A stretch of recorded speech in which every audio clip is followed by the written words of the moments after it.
Test, test, 1, 2, 3. Hello and welcome to this week's episode of For the Love of Chiropractic. I'm your host, Dr. Robert Freeman, and on today's show, we're going to answer the question that every new patient that comes into your office wants to know. It's the one question that they ask, and you have to be able to explain why it is the way that it is. The question is, how many visits do I need? And speaking doctor to doctor, there's a lot to unpack and talk about here. Welcome to another episode of For the Love of Chiropractic. I'm your host, Dr. Robert Freeman. I've been in practice for over 30 years, and I continue to work in $1 million practice that I built, ran, and sold. I've taught, lectured, and coached our profession, and helped so many chiropractors build the practice and the life of their dreams. And now, I want to help you do the same. So here's today's show. So as you heard in the introduction, today we're going to be talking about how many visits do I need? And if you were listening closely, the way the intro actually started, you heard me say the words test, test, 1, 2, 3. And that was actually there on purpose. The reason that that's there is because before you sit down to do a report of findings with a patient, you've spent time preparing to deliver the information that they need. You spent time looking at the x-rays if you took x-rays. You spent time looking at the computerized nerve test if you do some sort of nerve testing. You've spent time looking at the orthopedic, neurologic, and chiropractic tests that you did in the examination and putting that together with the history so that you can really deliver to the person, here's what you need for your care. And that's called the preparation ahead of time. And that preparation ahead of time is just like the test, test, 1, 2, 3, because now I'm informed, reviewed, and ready to tell you everything that you need. That's how you walk into the great report of findings. And speaking of report of findings, if you have any questions about the great report of findings with crystal clear communication, I'd invite you to go back and listen to episode 8, because as we discussed in that episode, I believe your close rate on a report of findings, and by close rate, I mean the percentage of people that accept your care recommendations, should be 100%. These people are coming in because there's an issue, and if they don't start care, it's because something didn't go right on your day 1 or day 2. That episode number 8, the report of findings, is a phenomenal episode filled with lots of great information about how to do the perfect report of findings. But now let's really dig into this, how many visits do I need thing? Because when a patient comes into the office, if they've never seen a chiropractor before, there's a good chance they have no idea what it's going to take. In fact, a lot of people come to the chiropractic office thinking, I just want one adjustment, or I just need one adjustment. I need one of those cracks that you guys do, and I should be just fine after that. And sometimes they even say they don't need a whole examination, they just need a quick crack. And you and I both know nothing could be further from the truth. And in fact, to do that borders on, if not is clear-cut malpractice. But the question of how many visits do I need actually is a combination of several factors that go into what you're going to tell your patient. It's a combination of your knowledge of how the human body works, your educational background, along with your understanding of human physiology and how healing occurs, as well as the stress response of a living system, and your chiropractic philosophy, or I think even better put, what's your philosophy of ideal health? So as you take all of that into consideration, you might even want to ask the patient when they say, so how many visits do I need, doc? Well, that depends on your goal. Is your goal simply to get rid of this pain now? Or is your goal to get rid of this pain and correct and strengthen the underlying problem? Or is your goal to get rid of this pain, correct and strengthen the underlying problem, and then work to make sure that the odds of it coming back are incredibly remote, and therefore you can live an ideal life with maximum health? So which of those do you like? And for some patients who are very verbal and communicate very clearly and have a good understanding of what it is they want from an educated standpoint, I'll even ask that question. And I think to the right patient, I think you should too. Now, on the flip side, I think the worst answer to a patient when they say, well, how many visits do I need, doc? And I've known doctors who say this. They say something like, well, let's do a few visits and see how it goes. And when I consult with a doctor who tells me that that's what he or she does in their practice, I ask them straight up, are you that unsure of whether or not this person is right for chiropractic care or not? Or are you just afraid to tell them what you really think they need because they won't begin care at all? But either way, I think you're doing a horrible disservice to the entire profession. And at the root, I think you're lying to the patient, or you just are afraid to confront them and tell them what they really need, which is why they came to you in the first place. But once the person has laid out the goal clearly of where it is they want to go, it then becomes obvious what needs to be done.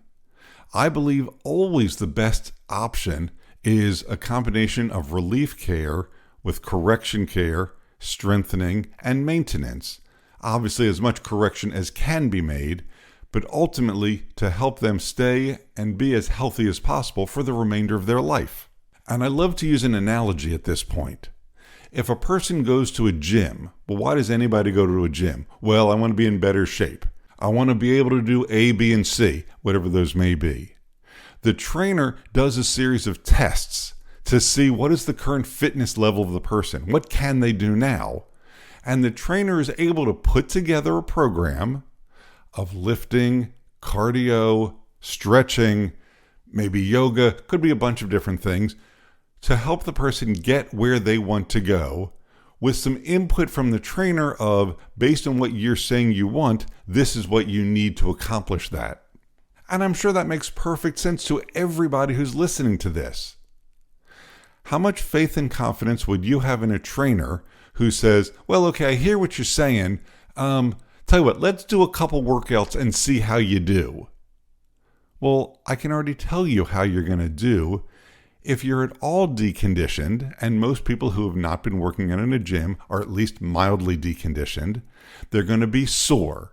They're going to be achy. Things are going to start hurting. And without proper feedback of this is why you're feeling these things, the person is not coming back. And while that's sad for the gym, they never get what they really want, which was to get in shape.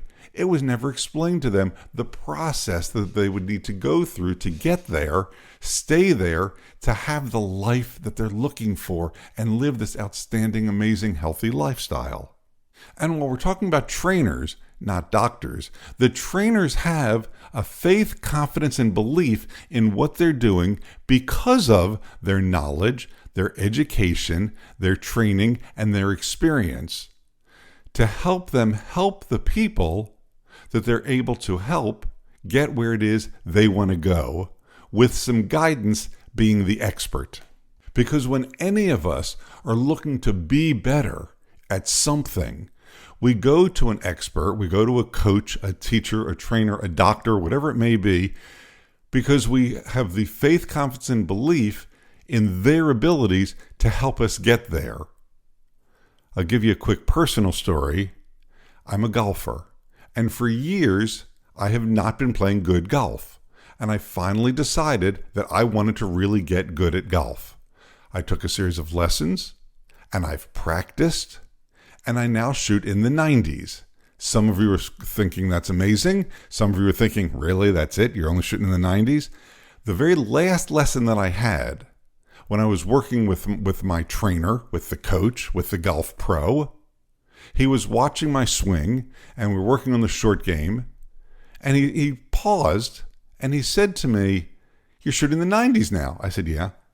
And he said, with the way you're hitting the club now, and you continue to practice, there's no reason that you won't continue to improve and end up shooting in the 70s. And for those of you who don't know golf, A perfect score in golf is considered 72. That's par on most courses. So, and very few golfers actually shoot in the 70s.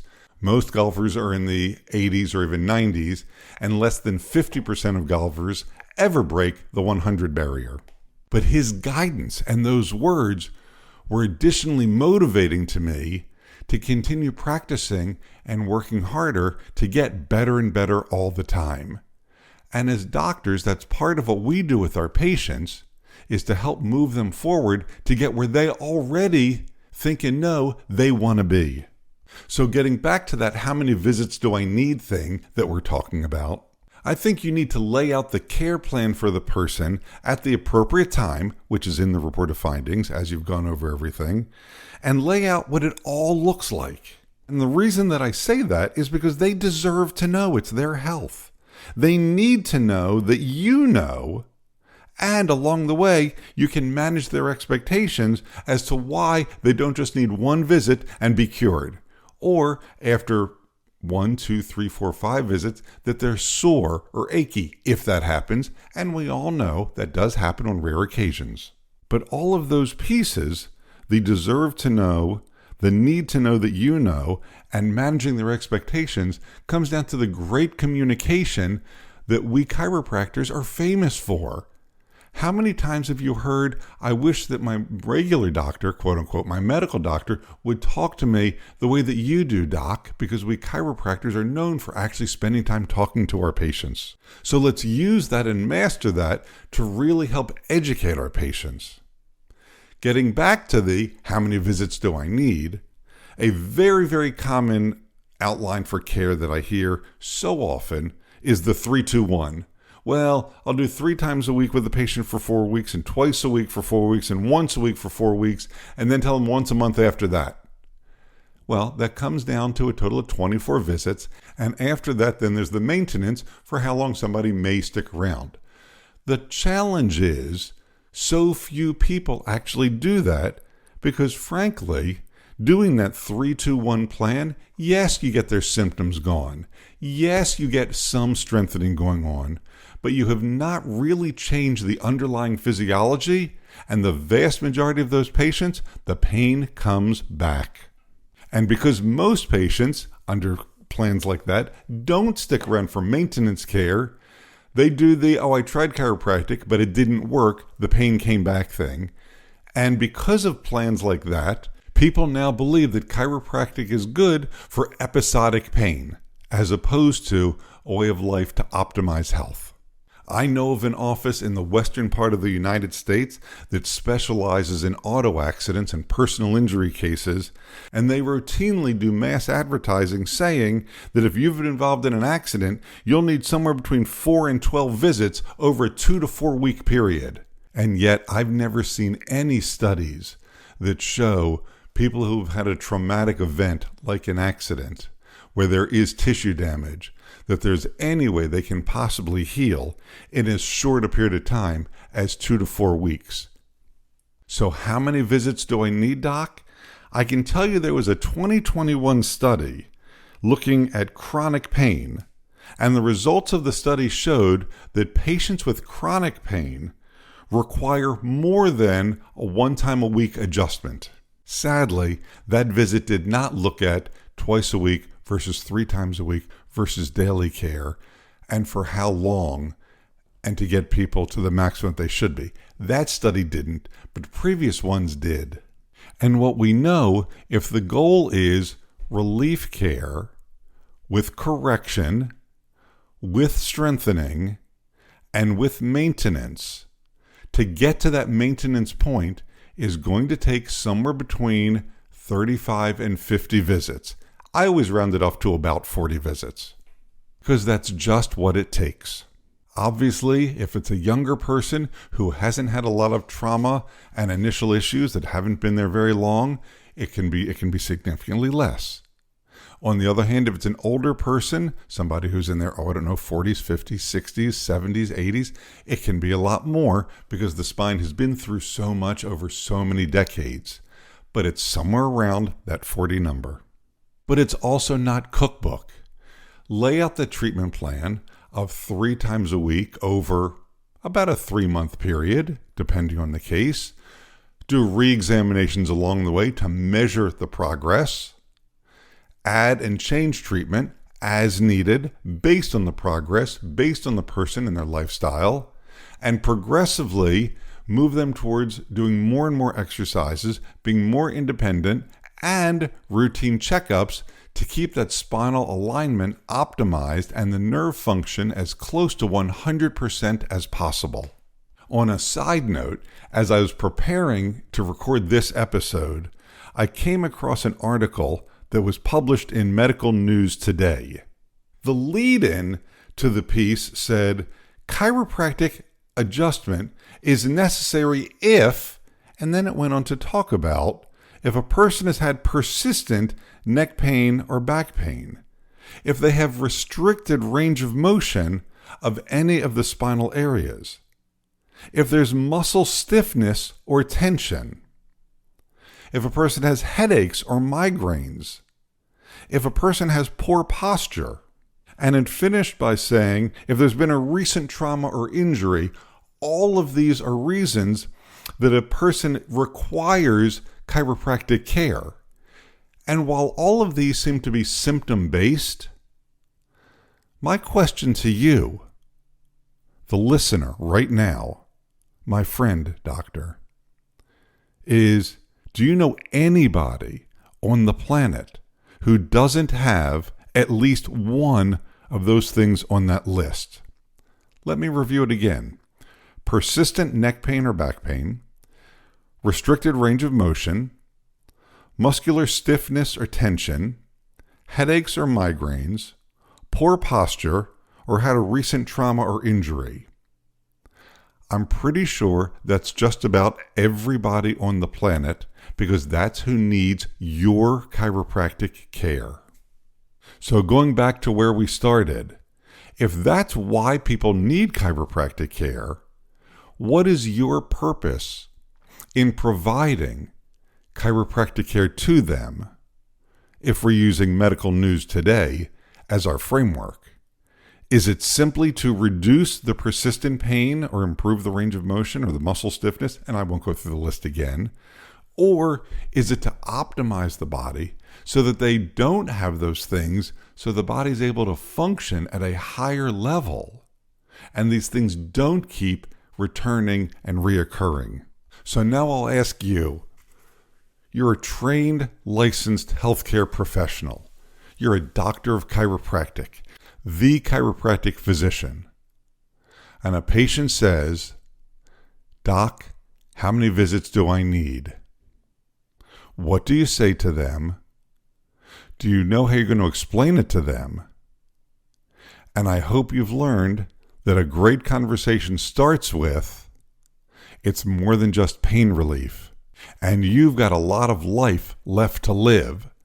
So I want to help you optimize that to do all the things you want to do and make this pain, this episode that you're having, a distant memory so you're healthy for the rest of your life. All right, and that's our show for today. If you have a question about today's show or your own practice, feel free to reach out at fortheloveofchiropractic.com. Before making changes to your practice, be sure to seek legal advice regarding those changes and regulations in your state. For the Love of Chiropractic is an RGF production, all rights reserved. And thanks for listening. Original music provided by Hunter Rich Music.